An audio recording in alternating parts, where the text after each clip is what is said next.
Ladies and gentlemen, how's it going? It's your boy Frank. I know it's been a while, but I guess you can see the reason. I've been a little bit offline these days, I would say.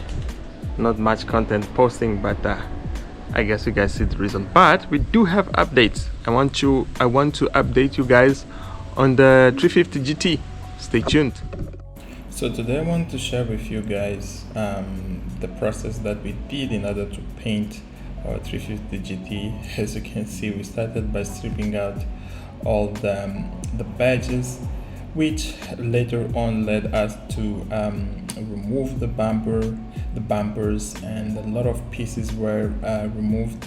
And as you can see, since this vehicle was stopped, there was a lot of dirt.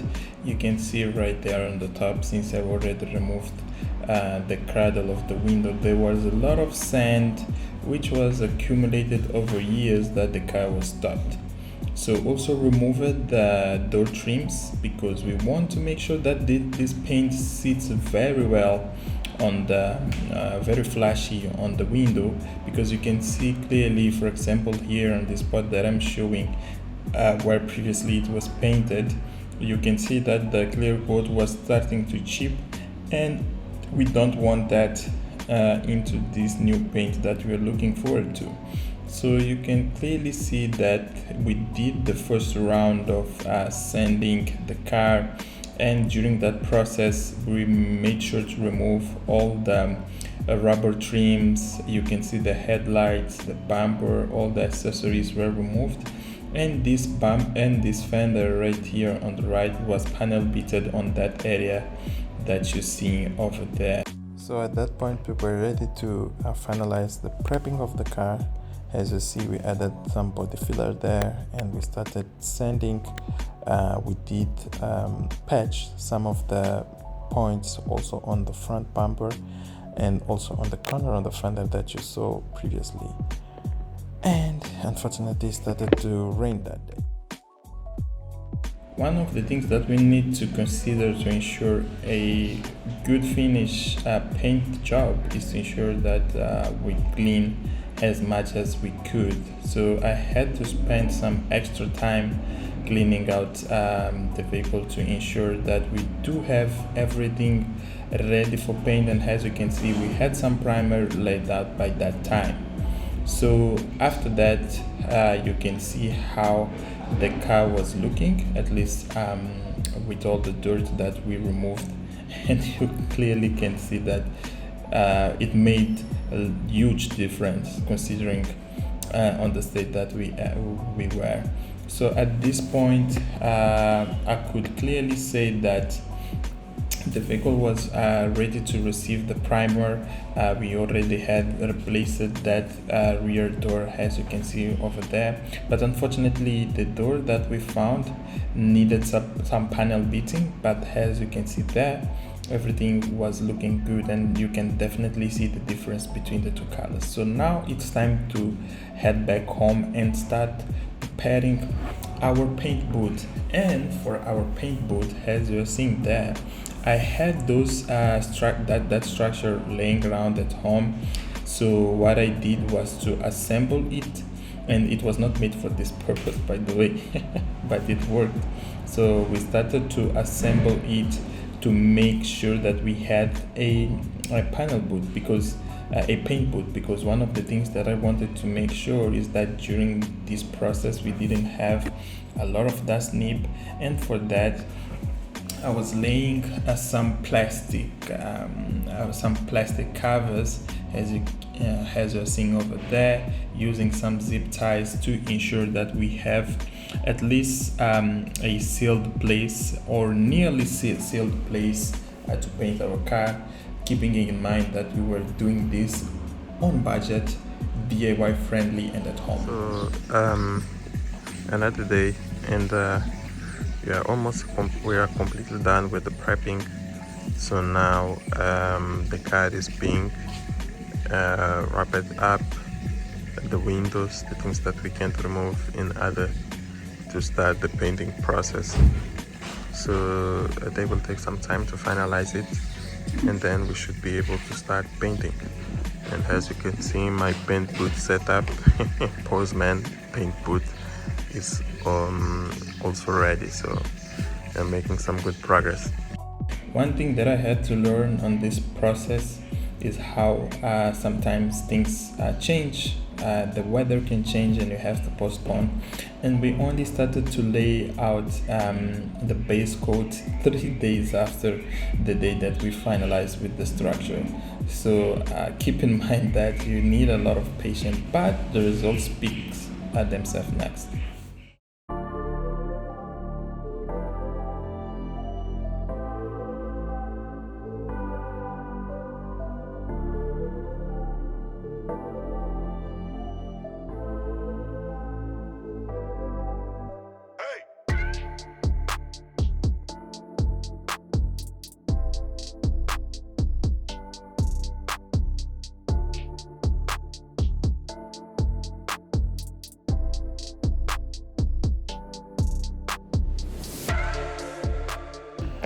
Once the base coat cured, it was time for the top coat, and for that I was using this jet black from Mazda, which has some sparkles in it, so I like it because definitely under sun it will be shiny. So once we had everything prepped up, we started applying the layers. So we did around 3 layers of the base coat. Some light, we started with a light coat and then 2 heavier ones. We did the same to the clear coat. We applied 1 light coat, 1 heavy coat, and another one to ensure that everything looks even as it should. So once it was done, you can see it was looking good, although we had some orange peel, which later on I will show you on this video how we did. But look at the reflection of the sparkles, which was one of the things that I was really excited about it, to see the finished paint job. But otherwise everything went according to our expectations.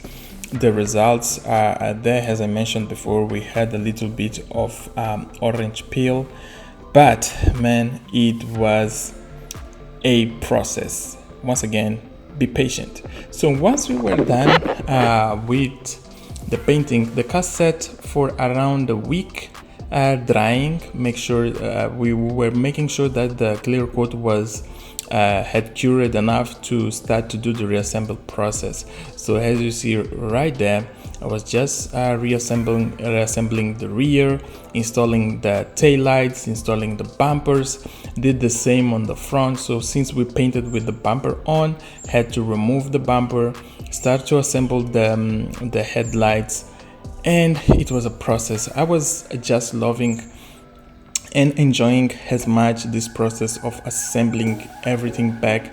And honestly, it was a process where I was very anxious, because I mean, one thing is just to paint a car, right? And one thing is to paint a project that you have been working for over 7 months.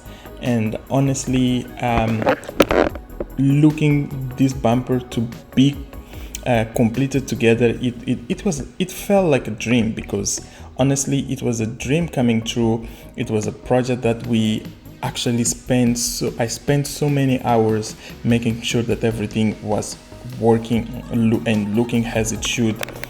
And finally I was able to see the final product. So as you can see right there, this is how the car was looking after I did the reassemble. As you guys are looking over there, I'm without words.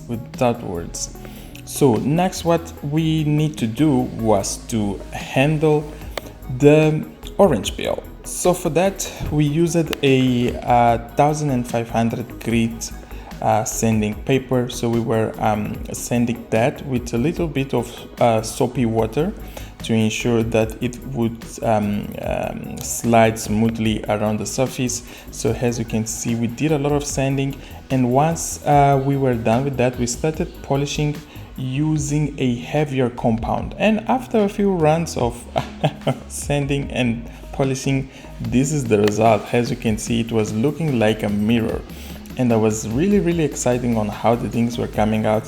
And as you can see here, we were already done polishing one side of the vehicle, and I could just mirror myself, which I was really excited about it. And as you can see, almost all the orange peel that we had on the car, we managed to sand and buff. Next step was the wheels. So as you can see, I was using these 255/45 R18 wheels on the vehicle. And a funny thing about this car, it uses a staggered setup. So at the back you have 18 by 8.5 wide wheels, and I think the offset was I can't remember the offset. And one funny thing, those wheels were manufactured by NK. So yeah, they are really good wheels. So I'm thinking about to save them somewhere because I might need. And those are the new wheels that I'm gonna use, 245/40 R20. Yes, it was a deal that I found. And as you can see, it's 20 by 18 and half, and the offset was 35. And I actually got this deal from a vehicle that came from Japan. And yes, those are a very good quality wheels. They call them Precious MH1, and this is how they look. You can clearly see that they were sitting like really perfect, like a flash setup on the vehicle. So I'm really loving the results. So now let me just show you how the car is looking now.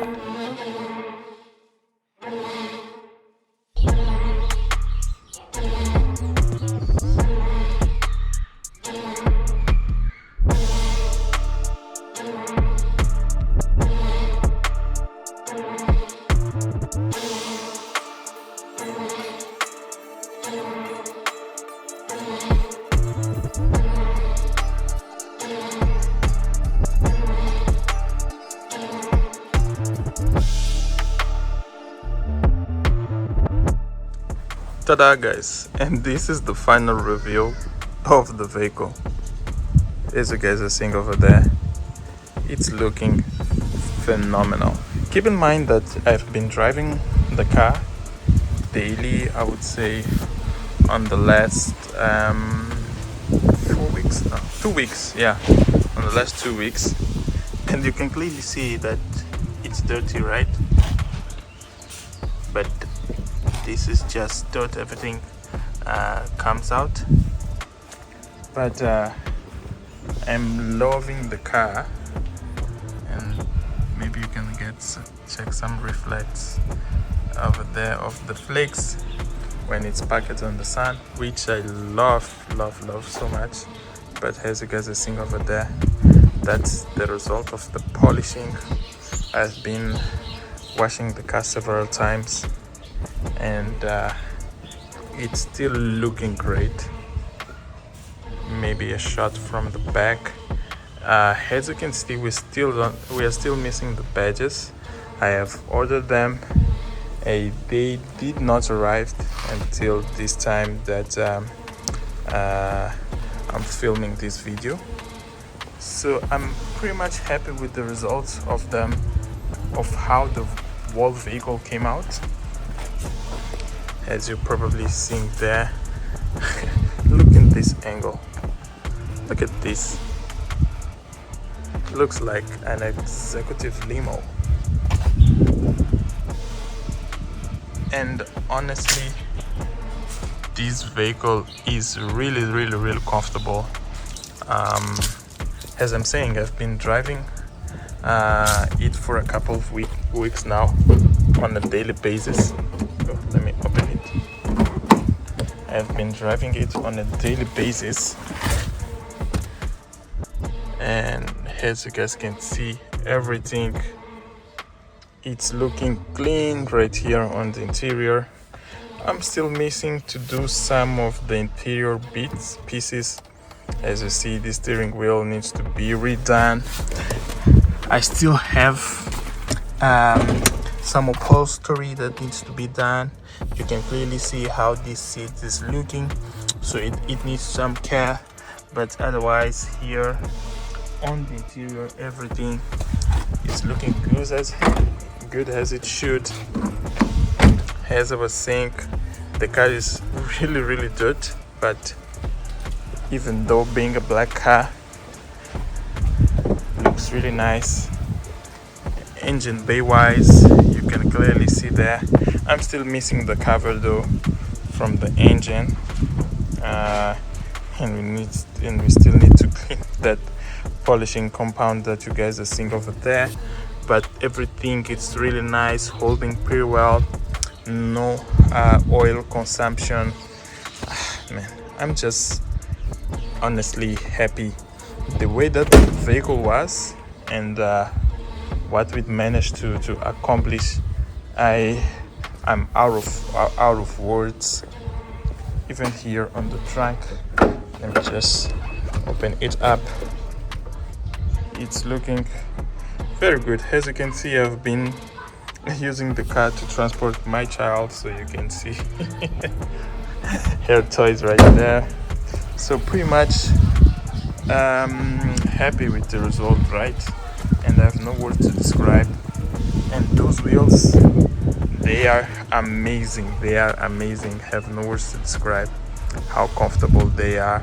They are a square setup, 8x5. They are 8.5 J wide with an offset of 35 positive offset, so it comes out a little bit.